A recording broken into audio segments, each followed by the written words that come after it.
3 கேள்வி கேட்டிருக்காரு. சட்ட ஒழுங்கு எங்கே? பெண்களுக்கும் பொதுமக்களுக்கும் பாதுகாப்பு எங்கே? எப்பொழுது விழித்தெளிவார்? யாரு? ஸ்டாலின் அவர்கள், முதலமைச்சர் அவர்கள் எப்போது விழித்தெழுவார் அப்படின்னு கேட்டிருக்காப்ல. எனக்கு என்னன்னா, சட்ட ஒழுங்கு எங்கே அப்படின்னு கேட்கிறேல, முதல்ல திறந்து கண்ணை திறந்துட்டு போய் பக்கத்து ஊர்ல பக்கத்து மாநிலங்கள்லாம் ஒரு சுத்திட்டு வா. ஒன்ட்ட இல்லாத காசா?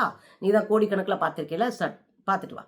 சட்ட ஒழுங்கை பாதுகாப்பதற்காக அத்தனை அடிப்படை நடவடிக்கைகளை நம்ம மேற்கொண்டுகிட்டே இருக்கிறோம். இல்லை, நீங்க உண்மையை ஒத்துக்கணும் அப்படின்னா, பள்ளிக்கூடங்கள்ல சாதி ரீதியான பிரச்சனை வந்த உடனே தோழர் சந்துரு அவர்கள் தலைமையில உடனடியாக ஒரு கமிட்டி ஆரம்பிச்சு, ஒரு ஒன்மேன் கமிஷனை அமைச்சு, அது கொடுக்கிற பரிந்துரைகளை செயல்படுத்தலாம்னா, இந்த மொத்த கும்பலும் சேர்ந்து அதெல்லாம் செயல்படுத்தக்கூடாதுன்னு தடுத்து நிறுத்து. அதை கேட்கறதுக்கு வக்கே கிடையாது இந்த ஆளுக்கு. பெண்களுக்கு பாதிப்பு வந்த பிறகு, இதே யூனிவர்சிட்டி மாணவி, அண்ணா யூனிவர்சிட்டி மாணவி பிரச்சனை வந்த பிறகு அத்தனை சட்ட திருத்தையும் கொண்டு வராங்க, அத்தனையும் திருத்துறாங்க. ஃபாலோ பண்ண தப்பு, பார்த்தா தப்பு, நீ மெசேஜ் அனுப்புனா தப்பு, தேவையில்லாம இது பண்ணக்கூடாது, அது பண்ணக்கூடாது, 1008 நம்ம ஃபுல் வீடியோ போட்டிருக்கோம். நீங்க போய் பாருங்க. நீங்க இது ஒரு அரசு செய்தினா என்ன அர்த்தம்? எடப்பாடி மாதிரி நான் பாட்டு கண்டுக்காம டிவியை பார்த்தேன், அது தெரிஞ்சுக்கிட்டேன் அப்படின்னு சொல்லிட்டு போனா என்ன பண்ணிருவோம்? ஒண்ணும் பண்ண மாட்டோம், ரோட்ல நின்று சண்டை போட்டுக்கிட்டு இருப்போம்.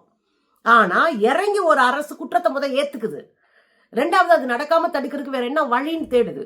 இந்த இடத்துலதான் ஒரு அரசு ஆதரிக்க வேண்டிய இடத்துல இருக்கும். ஒருவேளை ஸ்டாலின் இதை கண்டுக்காம நானும் டிவியில பார்த்தான் தெரிஞ்சுக்கிட்டேன்னு சொன்னா, முதல்ல போய் பறிக்கிறாள் நானாத்தான் இருப்பேன். ஆனா 24 மணி நேரத்துல குற்றவாளிகள் அரெஸ்ட் செய்யப்பட்டிருக்காங்க. 24 மணி நேரத்துல அவன் மேல குண்டா போடப்பட்டிருக்கு. 24 மணி நேரத்துல காவல்துறை கடன்னு வேலையில இறங்கி செஞ்சு முடிச்சிருக்காங்க. உடனடியா 1 மாசத்துல அறிக்கையை நாங்க கொடுத்துருவோம் இருக்கிறாங்க. எவ்வளவு விரைவாக அந்த ஆளுக்கு தண்டனை பெற்றுத்தர முடியுமோ, எவ்வளவு கடுமையான தண்டனையை பெற்றுத்தர முடியுமோ தண்டனை பெற்று தருவோம் இருக்காங்க. அப்ப செய்யவே செய்யாத ஆளும் உனக்கு ஒண்ணு, பிரச்சனையில தப்பிச்சு வீட்டுக்குள்ள ஓடி ஒளிகிறவனும் ஒண்ணு, ஒரு ஆள் உட்கார்ந்து உங்களுக்கு பார்த்து ஏதாவது செஞ்சு சரி பண்ண முடியுமா, இதை குறைக்க முடியுமா, சரி பண்ண முடியுமா அப்படின்னு பார்த்தா நீங்க அவங்கள மட்டையை கட்டுவீங்க. என்ன நியாயங்க?